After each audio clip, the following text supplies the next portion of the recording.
Les relations politiques reliant l'Égypte au Soudan, nos visions communes, nos problèmes communs, nos défis communs, les défis que nous allons surmonter, les dimensions géopolitiques, les dimensions régionales et internationales et aussi continentales, nos rêves communs, notre zone d'intra-échange, nos appréhensions vis-à-vis de la pénurie en eau, tout ceci va être débattu aujourd'hui et nous avons en ligne Dr Nesrine Chokri qui est journaliste. Je pense qu'on va prendre plutôt un commentaire pour commencer. D'accord. Et puis on va aussi avoir au bout du fil, on aura le plaisir d'avoir Nesrine Chokri pour exprimer donc la profondeur de ces relations à l'ordre du jour. Donc deux sujets primordiaux, la question de la sécurité internationale et régionale et aussi cette question du barrage de la Renaissance, bien sûr dans ces consultations entre le président Fattah Sisi et l'éminent hôte égyptien, le chef du Conseil souverain soudanais, le général de corps d'armée Abdel Fattah el-Burhan, qui est l'hôte de l'Égypte. Alors on va s'arrêter avec ce commentaire.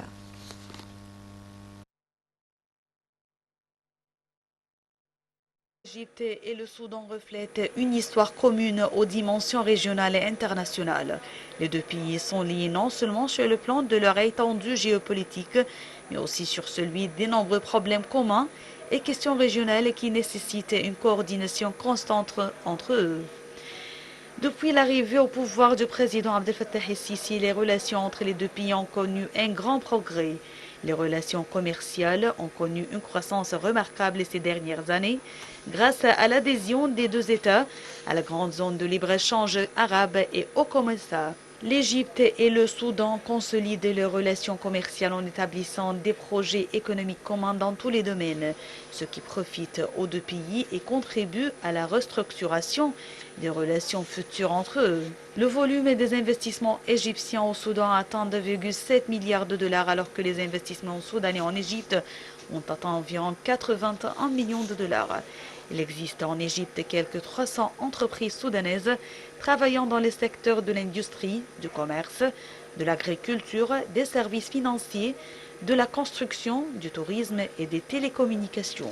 Quant aux investissements égyptiens au Soudan, ils correspondent à 229 entreprises travaillant dans les domaines de l'agriculture, de l'industrie, du transport et des services. Il s'agit de 122 projets œuvrant dans plusieurs domaines. Environ 70% des investissements égyptiens sont concentrés dans la capitale soudanaise Khartoum.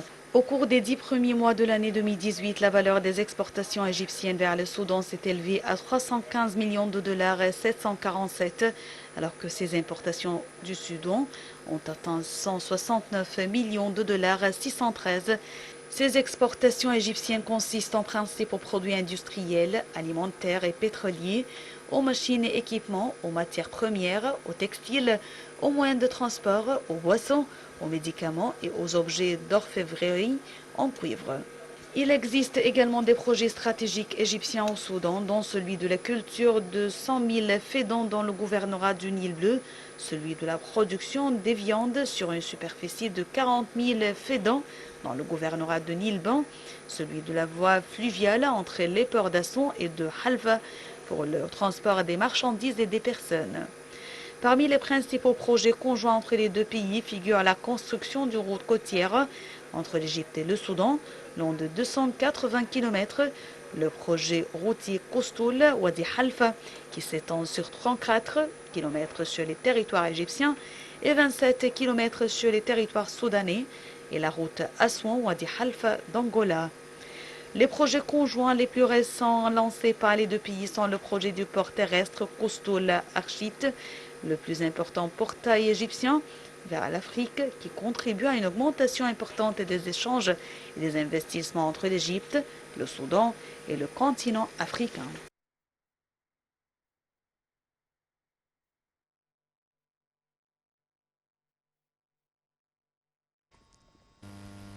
Nous avons le plaisir d'avoir au microphone la journaliste Nesrine Chokri. Bonjour Nesrine, merci de vous joindre à nous sur cette plateforme.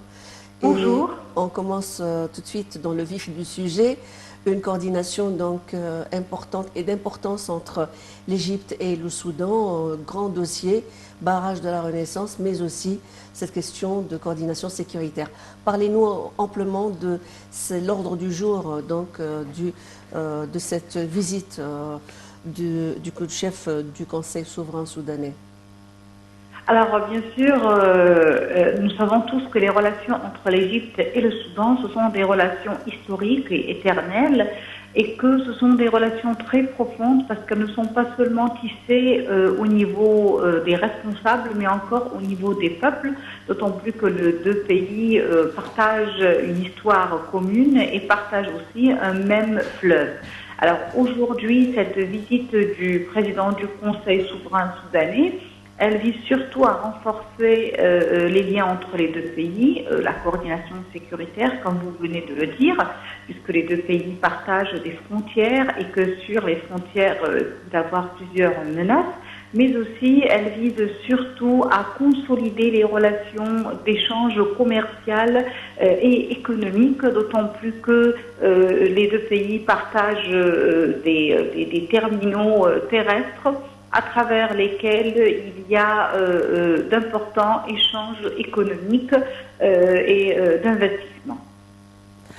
Docteur Nesrine Chokri, nous avons des défis en commun, nous avons une vision commune concernant beaucoup de dossiers et à leur tête la question de l'eau. Dans quelle mesure nous avons une convergence de vues quant à ce propos ? Alors bien sûr, l'Égypte et le Soudan, comme vous le dites, partagent presque un destin en commun et surtout face aux différents challenges, d'abord les challenges économiques durant cette période-là de l'histoire humaine, mais aussi le challenge énorme qui pèse sur les deux pays depuis plusieurs années, c'est véritablement le challenge ou le dossier de l'eau. Et vous savez que l'eau, véritablement, c'est l'essence de la vie. Et les deux pays ont toujours coordonné leur position vis-à-vis du dossier de l'eau, surtout dans les instances internationales, pour confirmer le droit de leur peuple à la vie, parce que l'eau égale bien sûr la vie. Priver les peuples du Soudan ou de l'Égypte de l'eau serait véritablement très dangereux, que ce soit pour leur, je dirais, viabilité, mais aussi pour le développement des deux pays. Et à chaque fois que l'administration égyptienne, représentée par le président Abdel Fattah el-Sisi, était présente à une conférence internationale dans un pays international, même en recevant des dirigeants de différents pays dans le monde, le président a veillé à parler au nom des deux pays et des deux peuples et des intérêts des deux pays et des deux peuples. Et je crois que ça prouve véritablement qu'il y a une très grande convergence de vues, parce que le fait que l'Égypte parle au nom des intérêts des deux pays et des deux peuples veut dire véritablement que ce sont des intérêts en commun et qu'il y a une convergence de vues et que ce sont véritablement, les deux pays sont alignés sur une même position. Et c'est tout à fait normal parce que ce sont les intérêts de leur peuple. Docteur Nesrine Chokri, est-ce qu'on est vraiment proche de cette volonté commune d'avoir un accord juridique contraignant pour assurer les intérêts de l'Égypte, du Soudan et de l'Éthiopie? On est arrivé à quel point dans ces négociations? Alors pour le moment, on n'est pas véritablement proche d'un accord contraignant parce que ce n'est pas seulement la volonté de l'Égypte et du Soudan, mais je suis tout à fait consciente et je suis, c'est-à-dire confiante dans le fait que la diplomatie égyptienne, c'est une diplomatie très douce, très patiente, mais qui triomphe toujours, parce que c'est une diplomatie qui se base sur des faits réels et sur des accords déjà signés et sur des droits et sur le droit international. Et quand on se base sur ces éléments-là, peut-être que le gain n'arrive pas tout de suite, mais il est toujours sûr. Et rappelons-nous, par exemple, de la bataille de Taba. Ça a pris des années, mais finalement, l'Égypte, avec toute sa douceur et sa diplomatie, et le recours au droit international et aux faits réels a pu remporter cette bataille. Et c'est pour ça que je suis sûre que finalement, cet accord contraignant va parvenir à se concrétiser grâce aux efforts de la diplomatie égyptienne.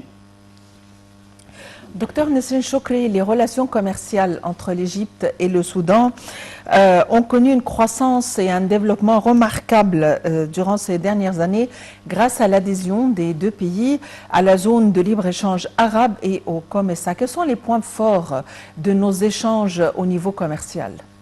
Alors, en fait, quand on parle de la ZLECA, c'est de la COMESA, oui, ce sont des unions très importantes, des alliances très importantes pour l'Afrique, pour renforcer les liens et la coopération économique et commerciale.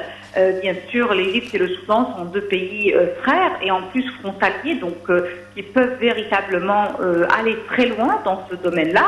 Mais je dirais que en plus, avec la crise actuelle mondiale et le fait que le déplacement des produits premiers ou des matériels dont on peut avoir besoin d'un pays à l'autre va coûter beaucoup d'argent avec la hausse de carburant et la chaîne d'approvisionnement qui connaît souvent des arrêts. Alors je crois que ce moment-là est un moment opportun véritablement pour réaliser une complémentarité entre les deux pays, que ce soit grâce aux ressources des deux pays, parce que les deux pays ont des ressources importantes, on ne peut pas le nier, l'un et l'autre, mais aussi grâce à l'expertise égyptienne dans certains domaines. Je crois que ça pourrait réaliser une grande complémentarité qui pourrait aider les deux pays, si jamais bien exploités, à faire face à la crise actuelle mondiale et à renforcer davantage les liens inter-africains, parce que ce sera un très bon exemple qui pourrait se développer davantage vers d'autres pays d'Afrique. Je crois véritablement que la crise actuelle dans le monde, qui vient après 2 ans de récession à cause du coronavirus, je crois que c'est un moment opportun pour que l'Afrique réalise une complémentarité et, je dirais, puisse véritablement créer et profiter de tous les accords, conventions déjà signés entre les pays africains pour réaliser une complémentarité totale sans avoir besoin à d'autres pays. Et c'est le moment. Profitons-en. Docteur Nesrine Chokri, bien entendu, cette visite aujourd'hui, cette réception, l'accueil officiel qui a été réservé par le président de la République, Abdel Fattah el-Sisi, au chef du Conseil souverain soudanais, s'inscrit également dans le cadre du renforcement des consultations aussi sur le plan africain.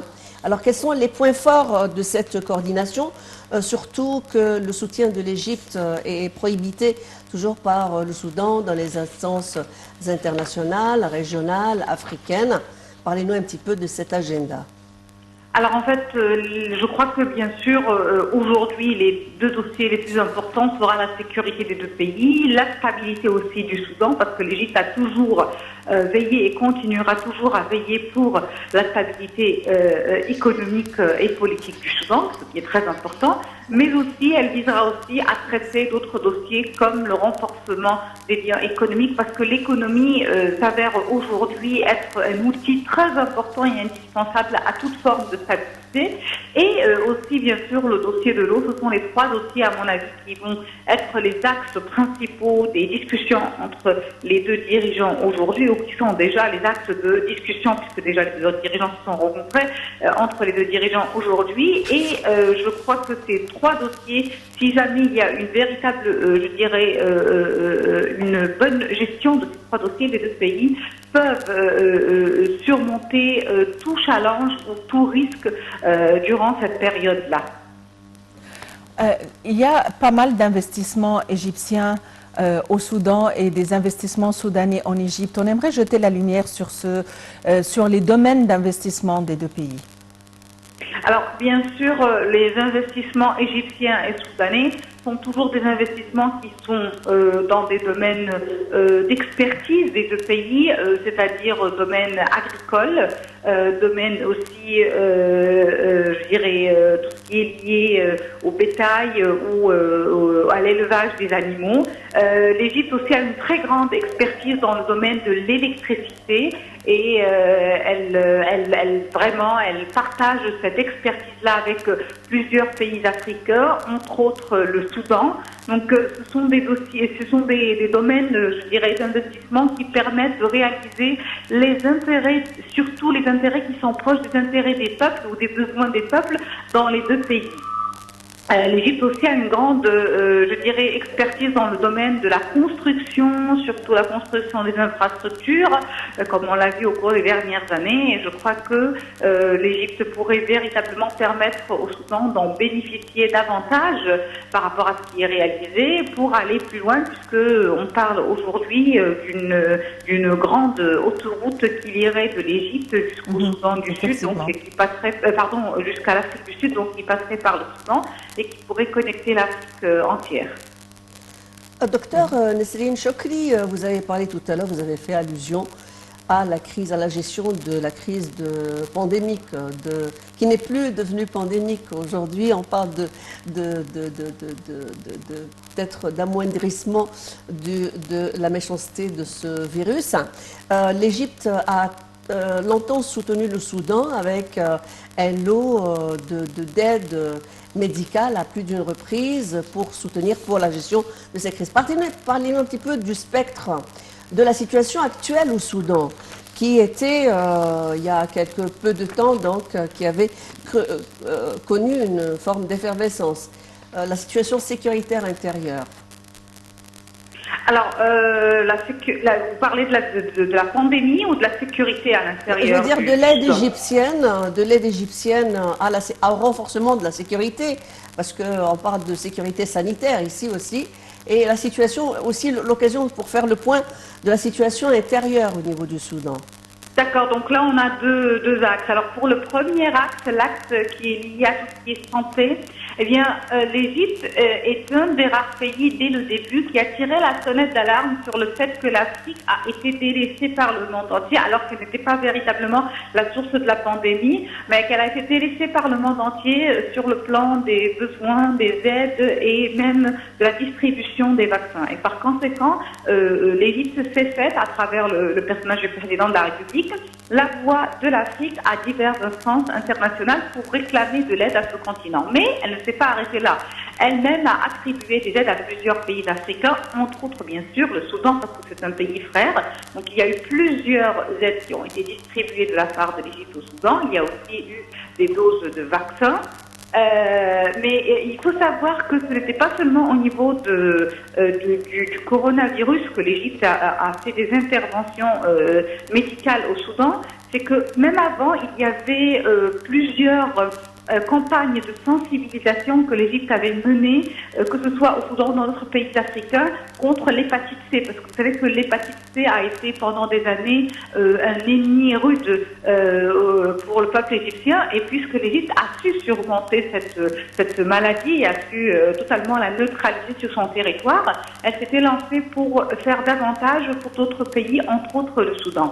Ça, c'est pour l'axe de la santé. Vous savez que la santé est, oui, véritablement partie de notre sécurité quotidienne, surtout que avec le coronavirus, on a découvert que la santé peut bloquer aussi bien l'économie, la vie politique et le développement continu des pays et des peuples. Donc c'est tout à fait normal et ordinaire que l'Égypte soutienne le Soudan sur le plan médical et sanitaire.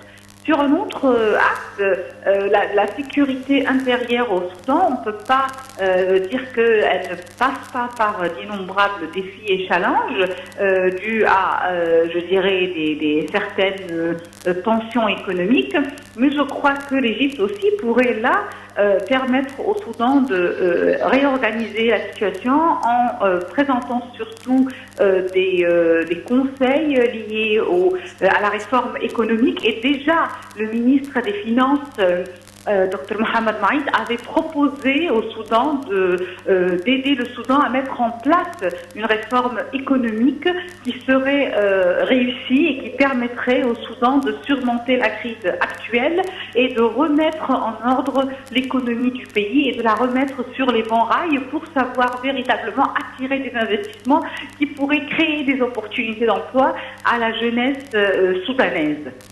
Docteur Nesrine Chokri, vous êtes journaliste et analyste politique. Merci beaucoup pour votre intervention. Il faut dire qu'environ 70% des investissements égyptiens sont concentrés dans la capitale Khartoum et le volume des échanges commerciaux entre l'Égypte et le Soudan a atteint 485 360 millions de dollars entre janvier et octobre 2018 contre 429 655 millions de dollars pour la même période en 2017. Nous avons des visions communes concernant les questions sécuritaires, concernant l'investissement, concernant nos relations arabes. Et aujourd'hui, il y a des pourparlers très importants qui se déroulent entre les deux leaders, le président Abdel Fattah el-Sisi et le leader, le général Abdel Fattah Burhan, qui est notre invité aujourd'hui en Égypte. Il est temps de clôturer. Oui, il est temps de clôturer, mais dire aussi que finalement, avec le potentiel du Soudan, on parle de complémentarité africaine, je veux dire, et aussi régionale et aussi fraternelle, qui reste un pays dont la terre est tellement d'une fertilité considérable, qui a été pour longtemps, le Soudan a été conçu comme étant la solution qui va donner des denrées alimentaires peut-être pour toute la planète, sinon pour l'Afrique. Alors il faut repenser les politiques agraires, surtout sur fond de cette crise de manque de blé, que ce soit à travers cette guerre qui sévit entre la Russie et l'Ukraine, et les deux pays majoritairement exportateurs de blé. Pourquoi ne pas concevoir justement de réinvestir en force cette fois-ci dans le côté agraire au niveau du Soudan. Merci d'avoir été nombreux à nous suivre ce matin sur LTV International. Merci Mahal Mahdi. Merci Noël, merci à tous. Très bonne fin de journée à tous et à la prochaine.